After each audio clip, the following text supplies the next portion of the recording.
FK Unhas. Waktu dan tempat dipersilakan, Dok. Bismillahirrahmanirrahim. Assalamualaikum warahmatullahi wabarakatuh. Terima kasih banyak Dr. Dini Bahtiar, spesialis penyakit dalam konsultan gastroenterhepatologi. Alhamdulillahirrabbilalamin, wassalatu wassalamu ala rasulillah. Izin saya ditugasi untuk menyampaikan tentang pencegahan dan tata laksana hepatitis B kronik pada risiko tinggi, populasi risiko tinggi. Tapi kita lihat,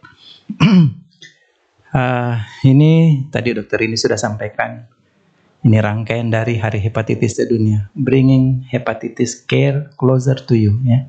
Jadi untuk kita tenaga medis, saya kira kita mesti lebih bersahabat. Tadi Prof. David juga sampaikan, kita mesti rajin-rajin screening dan seterusnya. Ya. Ini perjalanan alamiahnya kira-kira dari normal ke fibrosis, ke sirosis sampai hepatoseluler karsinoma. Memang butuh waktu, tapi kita perlu lebih aktif. Ya. Kita ketahui bahwa sekitar 200 atau 300 juta lah penduduk dunia hidup dengan kronik hepatitis B, dan 800.000 itu meninggal oleh karena hepatitis B, dan sekitar 1,3 juta setiap tahunnya kalau digabungkan antara B dengan C. Jadi angkanya sangat besar. Tanpa tata laksana yang appropriate, itu angkanya sampai 25% menjadi sirosis dan liver cancer. Dan keduanya ini adalah penyebab kematian terbesar. Ya. Kalau dibandingkan dengan yang lainnya, HIV tambah malaria tambah TB, itu jauh lebih besar hepatitis B kronik. Dan kita ketahui pula bahwa liver cancer ini menjadi the second most common cause of cancer death globally. Nah, kita lihat bahwa HBsAg positif itu cukup besar, ya. Tapi yang seharusnya mendapatkan terapi sekian banyak.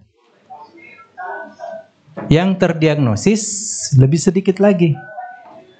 Yang mendapatkan terapi antivirus jauh lebih sedikit lagi. Ya, jadi sebenarnya angka kita dalam yang seharusnya mendapatkan terapi kurang lebih 100.000, tapi yang mendapatkan terapi itu sangat rendah. Ini meskipun ini data lama, tapi ini memaksa kita, memicu kita untuk melakukan sesuatu dalam mendiagnosis menata laksanai pasien.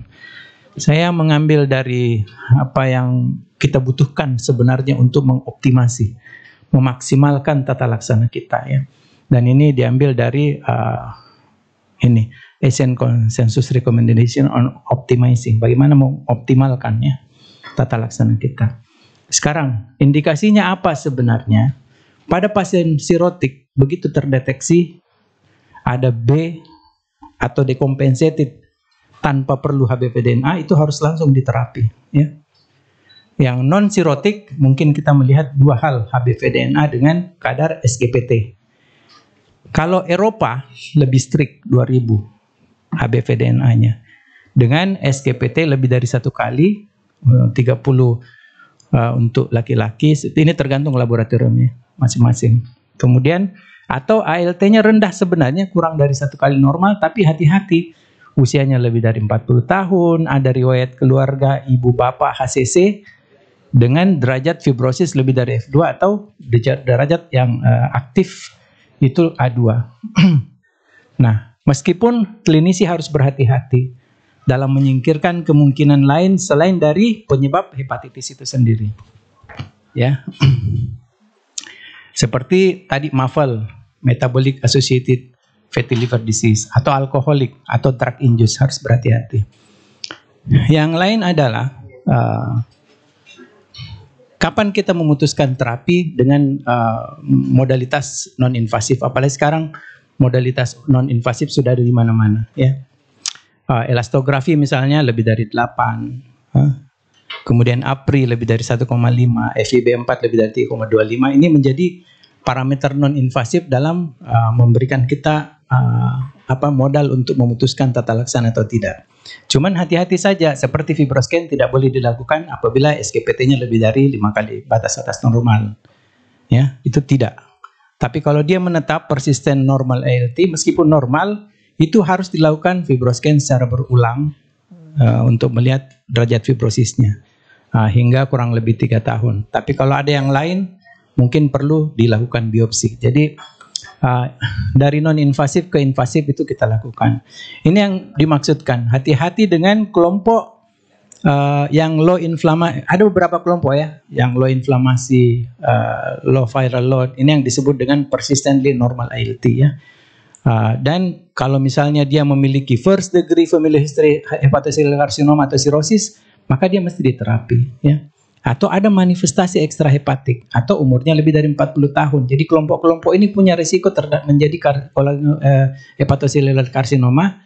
Oleh karena itu perlu perhatian khusus ya. Kita melihat juga HbA1c-nya untuk inisiasi tata laksana. HbP-DNA kita gunakan Eropa sajalah yang lebih strict 2000 ya. Apabila ada first degree yang beresiko, maka kita mesti melakukan pemeriksaan lanjutan untuk siap memulai antivirus. Kalau ALT-nya kurang dari batas atas normal, HbP-DNA tinggi, tetap saja kita mesti melihat risiko tersebut untuk memutuskan apakah mulai terapi atau tidak ya. Yang lain, nah ada banyak rangkaian mesti kita lakukan sebenarnya ya, mulai dari vaksinasi, edukasi, mencegah terjadinya transmisi horizontal, screening, kemudian menata laksanai jika perlu. Tentu saja perlu financial support ya.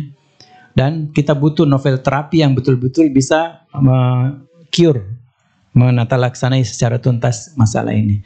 Modalitas kita ada banyak ya, mulai dari reseptor yang ada pada sel. Kalau ini adalah sel hepatosit, mulai dari reseptor terluar, bisa kita sebut gunakan anti-binding reseptor atau entry inhibitor. Ya. Kalau dia sudah masuk ke dalam, kita bisa pada pgDNA-nya dengan menghambat translasi protein.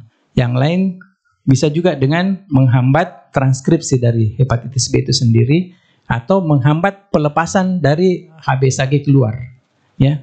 Yang lain adalah pada sisi DNA. Kalau sisi DNA silencing ini bisa dilakukan penghambatan, itu luar biasa. Yang lain dari segi imunitas menggunakan immunomodulators. Ya.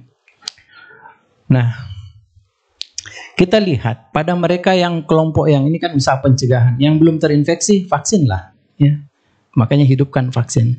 Yang sudah terinfeksi kita lihat apakah dia cukup dimonitor atau sudah perlu terapi. Memutuskan yang mana yang mau dimonitor, mana yang ditata laksanai, itu sangat bervariasi.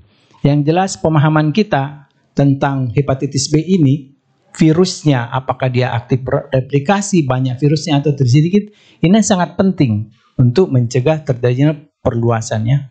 Kemudian transmisinya baik vertikal maupun horizontal itu harus diinterupsi, harus dicegah, dihambat ya. Kontak dekat, blood transfusion, blood product, kemudian injeksi yang tidak steril, piercing, akupuntur dan seterusnya itu menggunakan barang-barang steril. Termasuk di dalamnya perinatal mother to child transmission. Kemudian kalaupun sudah terinfeksi, maka kita pastikan imunitasnya terbentuk ya. Kita perlu melakukan pencegahan, testing, tata laksana sampai 80%. Ini untuk bisa sampai pada target kita mengeliminasi virus hepatitis pada tahun 2030 karena targetnya seperti itu. Nah, kita lihat bagaimana perubahannya dari waktu ke waktu misalnya. Saat ini kita berada pada warna hijau bergaris-garis ini. Artinya masih lebih jauh dari target. Target kita yang sebenarnya adalah yang merah ini, ya. Yang merah.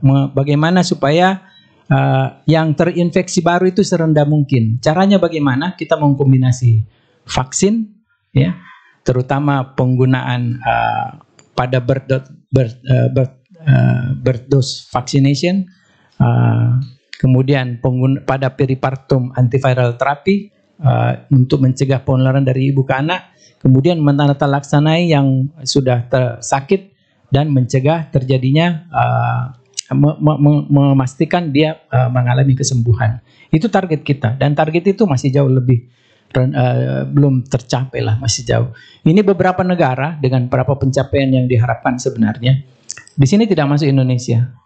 Khusus untuk HbA1c kurang dari 0,1 itu seperti Singapura, Hong Kong, Taiwan, Jepang, China itu sudah bisa diperkirakan mereka akan mencapai pada tahun 2023 ya.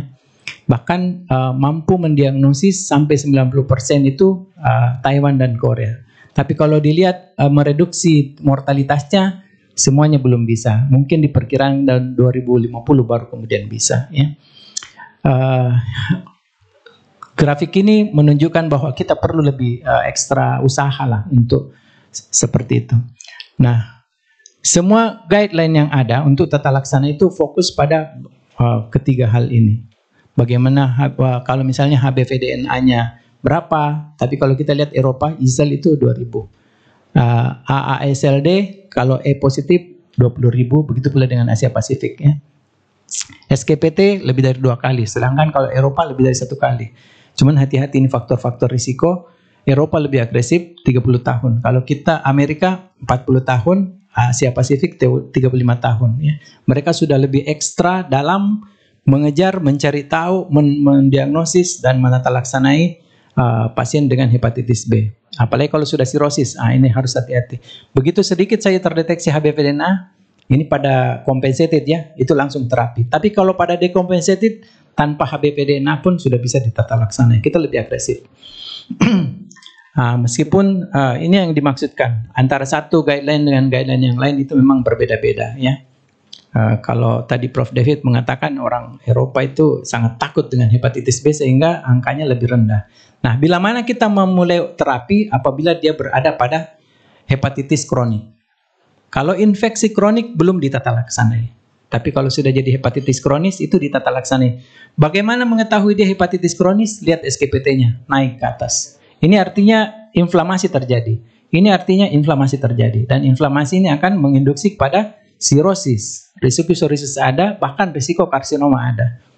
Nah, sedangkan kalau yang kedua kelompok ini adalah kelompok imun toleran space dengan imun kontrol, itu biasanya kita tidak terapi. Meskipun demikian, tetap saja risiko HCC hepatoseluler karsinoma ada. Tidak nol, perlu reguler monitoring. Ini untuk memastikan mereka tidak loncat masuk ke karsinoma hepatoseluler. Rekomendasi obat-obatan yang digunakan macam-macam. Yang jelas targetnya adalah mensupresi virus sebanyak-banyaknya, kemudian mencegah jangan terjadi resistensi. Jadi dua ini yang menjadi mainframe kita kalau kita menata laksanai virus. Supresi sebanyak mungkin dan cegah terjadinya resistensi. Ya. Dan ketiganya ada yang menggunakan TDF, entecavir, disoproxil fumarat, ada yang menggunakan TAF, alafenamid itu untuk Eropa dan Amerika. Saya kira pasal sekarang update-nya ini kan 2015. Sekarang sudah masuk juga TAF di dalamnya. Ya, ini slide cukup lama lah. Tujuan kita menata laksanai apa? Pertama survival, ya, survival. Kedua quality of life, mereduksi terjadinya komplikasi, apakah itu liver cirrhosis ataupun hepatocellular carcinoma. Nah, kita lihat obat-obat nukleosid yang ada itu yang sekarang ini sudah pada resisten semua dan sudah kita tidak temukan lagi di pasar, ya, seperti adefovir, telbifudin, lamifudin. Nah, sekarang yang tersedia adalah tinggal entecavir dengan tenofovir. Ada 2 tenofovir, disoproxil fumarat dengan alafenamid. Ya. Nah, cuman harus hati-hati. Apabila ada riwayat resistensi terhadap lamifudin, maka sebaiknya jangan menggunakan entecavir, tapi gunakanlah tenofovir. Apakah itu alafenamid ataupun disoproxil fumarat. Ya. Nah, ini kalau misalnya bertemu dengan resistensi dari yang ada, karena sekarang yang paling efektif tinggal 2, entecavir dengan tenofovir. Kalau entecavir-nya resisten, maka switch ke tenofovir. Ya. Tapi kalau tenofovir-nya yang resisten, mungkin kita perlu switch ke entecavir apabila dia lam naif, belum pernah dapat lamifudin. Tapi kalau sudah pernah dapat lamifudin, terus dia juga resisten, maka bukan lagi di switch, tapi di add, tambah. Jadinya double, dapat entecavir, dapat juga tenofovir. Ya, cuman hati-hati dengan multi drug resistant. Ya.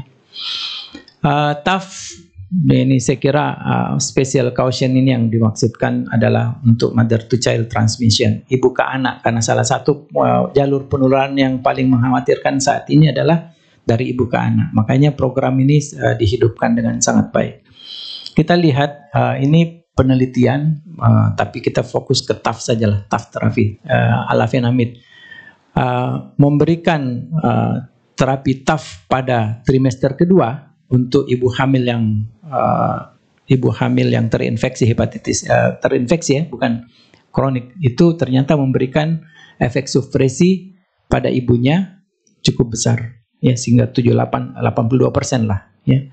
Reduksinya juga cukup besar untuk HBV-DNA.